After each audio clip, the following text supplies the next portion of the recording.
Good Wednesday morning from Wilcox, Arizona. We're at the T8. Got 1,800 miles to go to Simpsonville, South Carolina. Whew. Good night. Long night, but good night. Subject matter for today: news or propaganda. Now, I know a little bit about propaganda. Some background on me. Joined the Army in 1983. Went to U.S. Army Intel School, Fort Huachuca, where I trained to become an interrogator. From there, I went to the Presidio of Monterey, California, where I learned to speak Japanese. I already spoke German, so by the time I finished my training in 1985, I was the only person in the Army in 1985 trained for World War II. Now, instead of sending me to Japan, as my original orders said, just before I graduated from language school, my orders got changed. I was reassigned to Fort Bragg as a member of the 9th Psychological Operations Battalion, 4th Psychological Operations Group, 1st Special Operations Command. I attended Psychological Warfare School and eventually became the NCOIC of the Propaganda Development Section for the 9th Battalion. So I understand propaganda. I realize we are exposed to it on a daily basis. Because all propaganda is something that tries to get you to alter your mindset, either short-term or long-term. Simple things like TV commercials, radio commercials, billboards. They're all propaganda. We call them commercial advertising, but they're propaganda. They are designed to convince you to purchase a product or stop at a certain place. You be quiet too. Now, when we watch the news, whose name derives from new things, we expect to get information on what is happening. We expect to get accurate information on what is going on.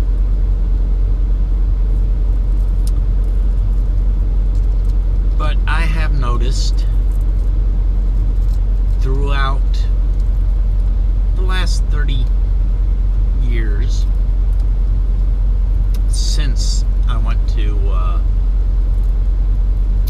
head the propaganda development team, how much our news media manipulates the facts and tries to push an agenda.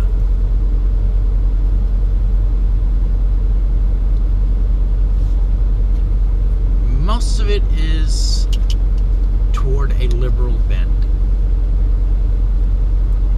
Now let's look at the very recent case of the 14-year-old boy in Texas who, quote, built a clock, right, designed and built a clock, took it to school, got arrested. Now, all we keep hearing in the media, or at least on the mainstream media, is it was all because he happened to be Muslim that he got arrested. There were no explosives in it. They knew it wasn't a bomb. They knew it was a clock, blah, blah, blah, blah, blah.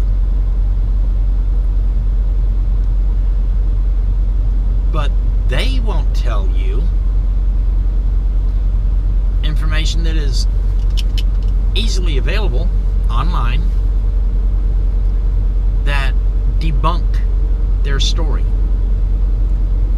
Things like the fact that he didn't build a clock.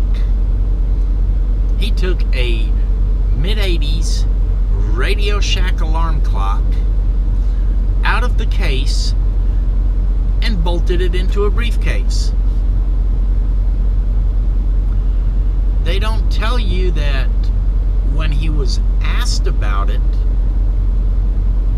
by a teacher who felt threatened by the fact that he's carrying around this device in a briefcase that started beeping in the middle of class, that he refused to say anything to that teacher.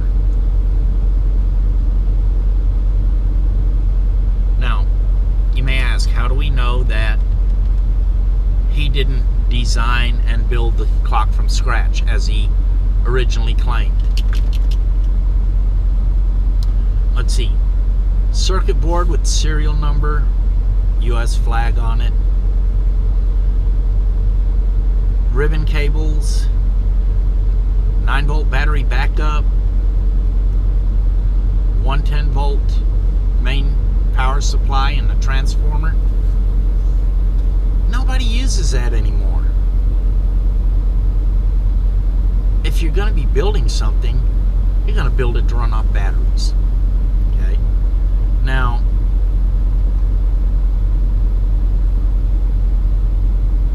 also, if you're going to design and build electronics from scratch, you're going to use a perf board. Basically, it's a circuit board that's got a whole bunch of little holes in it, and you run your wires through and connect stuff through like that. Or else you will etch your own board using a non-printed circuit board. The mere fact that the circuit board he used was pre-printed goes against the claim that he designed this clock himself. Now, my opinion on it is he wanted to cause a controversy. Because what's happened since? He gets invited to the White House. Obama, I'm going to get on your ass tomorrow about that shit.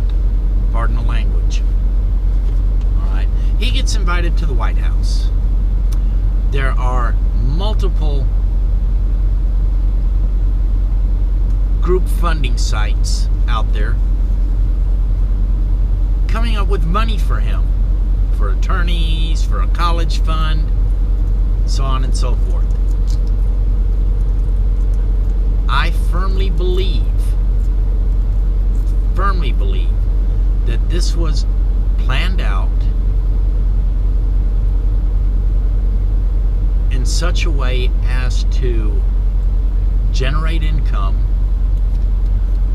and push the "we're being discriminated against because we're Muslims" BS.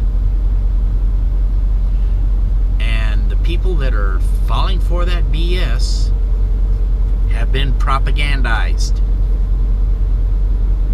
And the liberal media is playing right along with spreading that propaganda.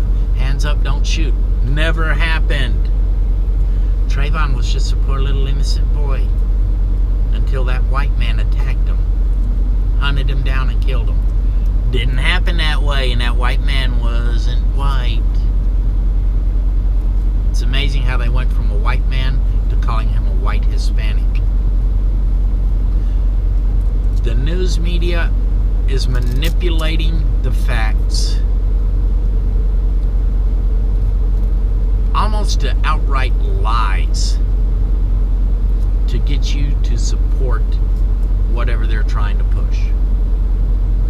That is propaganda. It's not news anymore. So, if you have any questions about psychological warfare, propaganda, what the heck the liberal media is doing, why and how they're twisting all this stuff, feel free to leave comments, leave questions. I'll be more than happy to answer them.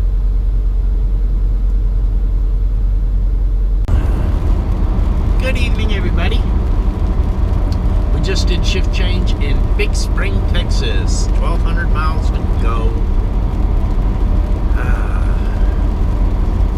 So, if you're on my Facebook or part of Trucker's Wall of Shame on Facebook, you saw where I posted this morning where this guy in a pickup truck not only decided to park in truck parking at the TA, but he even decided to take up 2 parking spaces, sitting right on the line. That's rude.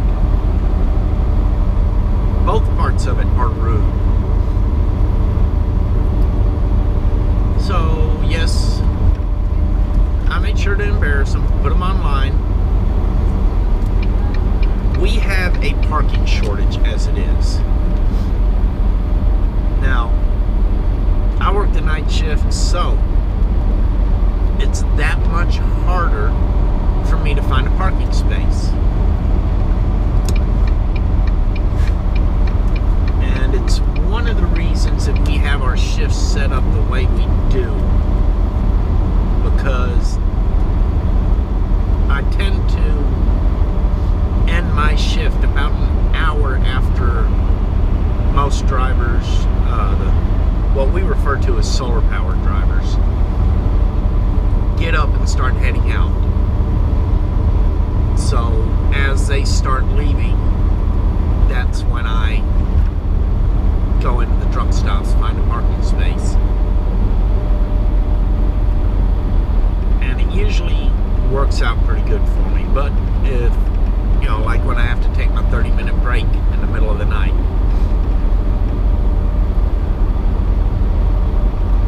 finding a parking space for me to do that is extremely difficult. There's places where it's practically impossible. I've had to sit on ramps and do other things that are considered unsafe just because I couldn't find a place to park. It's also why I tend to go to Walmart's a lot when I do my 30, because that way I can get my 30 done, I can park, get what I need to get. But for somebody in a car to take up a truck parking space when there's plenty of parking for cars available over in the car parking area, that's just evil. It's the only way I can put it. It's evil. Because we have the law basically breathing down our necks about hours of service. We're only allowed to drive a certain amount of time. There's a limited amount of parking spaces, and if we can't find parking at this truck stop, we have to move on to the next one. Well, the next one from where I stopped was over 100 miles away. I didn't have the hours to drive another 100 miles.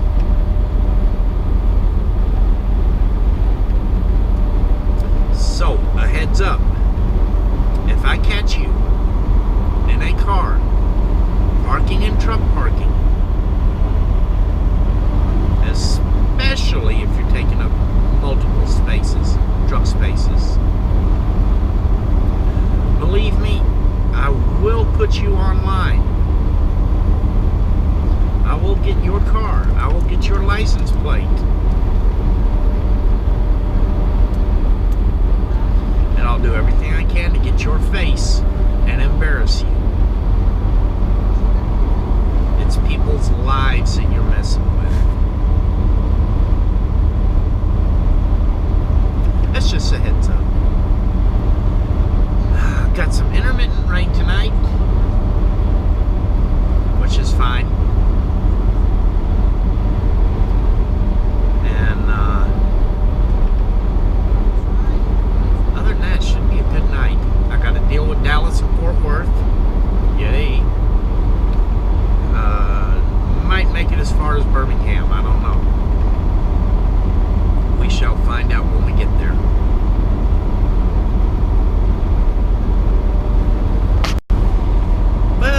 was talking about earlier, I ended up doing my 30 at Walmart.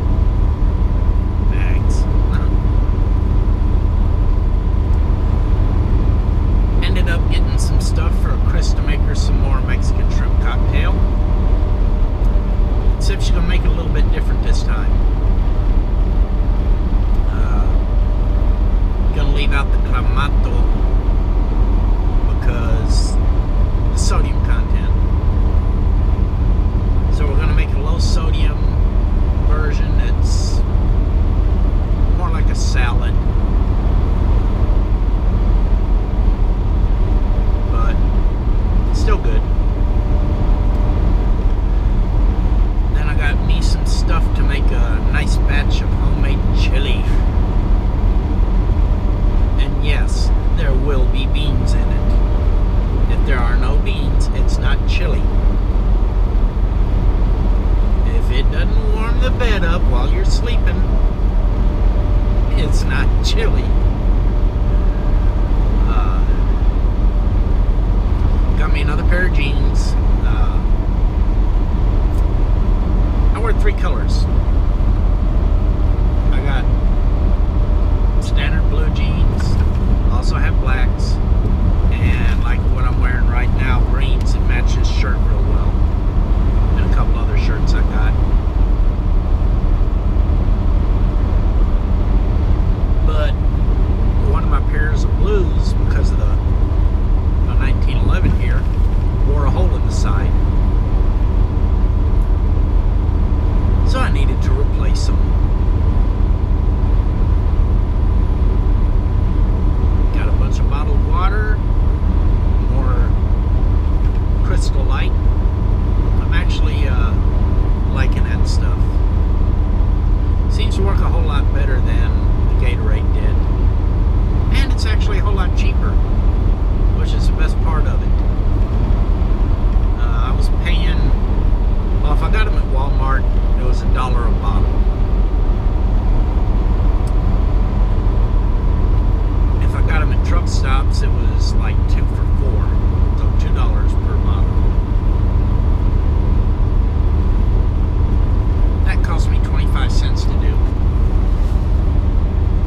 This, because I was out of bottled water, I ended up getting these. It takes 2 packets to do one of these. They were $1 a piece, so about $1.20, something like that, which is still cheaper than Gatorade. Can't fuss about that. And I won't be having problems with kidney stones like I did before. I got a couple more hours to go. We should be part of the way across Louisiana.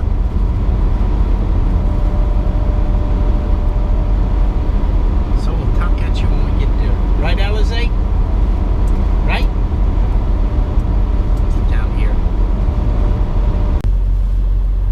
Good morning. We're done. 5:99 to go. We are in Tallulah, Louisiana. Whew. It's time to wake Chris up. I just got here. I did my logbook stuff.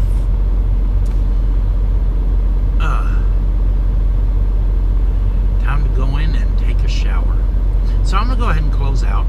If you enjoyed the vlog, please share. As previously stated, ask any questions you want on any of the topics I've discussed, or just trucking in general. Don't forget, click the like button. Have a wonderful, wonderful day, and we'll see you tomorrow.